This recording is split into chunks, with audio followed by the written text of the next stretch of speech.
Hey guys, ECRG here, back with another episode. Today we've got a part 2 to a question I got a couple days ago about an individual who lived in China and wanted to be a CRA, and I gave him some advice on the question that he emailed into me.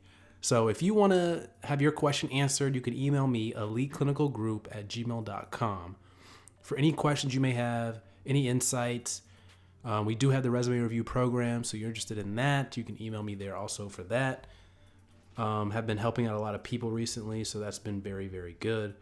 So this person is a follow-up to the question like I already said. So they said, thank you so much for that video. It was helpful. It has broadened my mind on certain areas of clinical research. But you mentioned clinical research is a global industry. With regards to that, I want to know if the various certifications taken are recognized worldwide. Is the certification taken in other countries same as the ones in the USA? And at what point can a person take it? And if you have experience gained in another country, can this be transferred and accepted in other countries when applying for clinical research jobs? Okay, all very good questions. And okay, and then they also added some personal notes, but I'm not going to talk about that in this video because those are personal. So there are certifications that are recognized worldwide.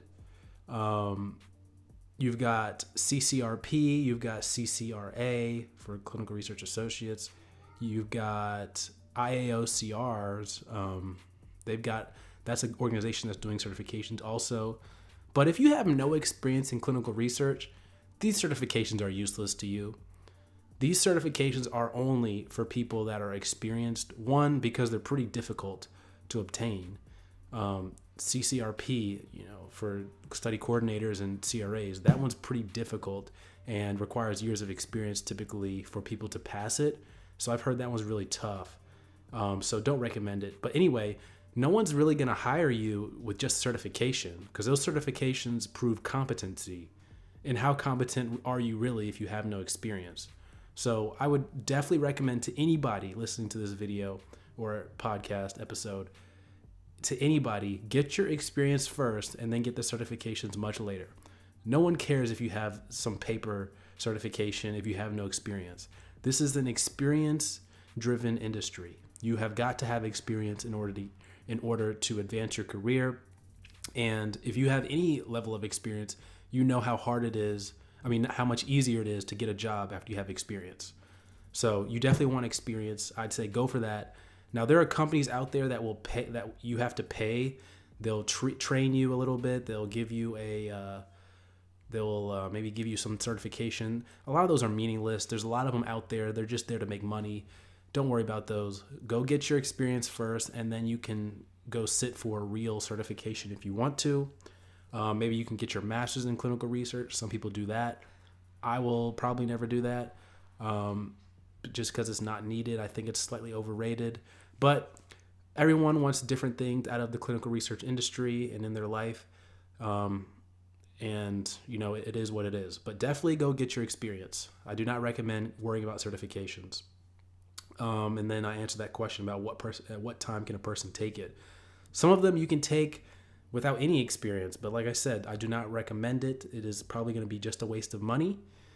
What I do recommend you spend your money on actually is obviously bachelor's degree. If you have that already, at least a bachelor's. It's a lot easier to get in the industry on a bachelor's degree.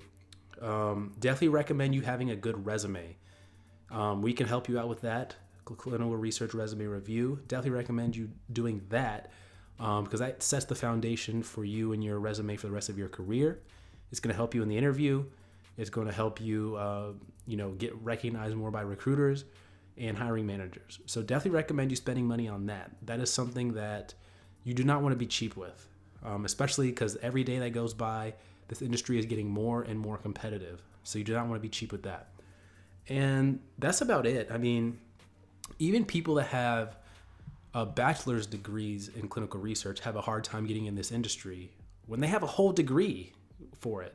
So it's really experience driven. It's not paper driven where you need like a certification on a paper. This is not that industry. You've got to be able to walk the walk. So that's pretty much it here.